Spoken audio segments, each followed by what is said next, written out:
dan juga pentingnya norma untuk menciptakan ketertiban dan juga keharmonisan.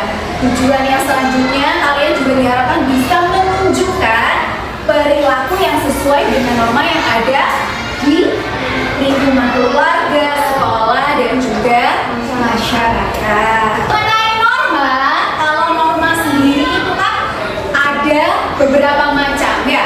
Yang pertama ada norma agama, yang kedua norma kesusilaan, yang ketiga norma kesopanan, yang terakhir apa? Norma hukum. Jadi kita akan mempelajari 4 macam norma. Nah, di sini ada beberapa gambar yang menunjukkan sejumlah pelanggaran-pelanggaran yang dilakukan oleh orang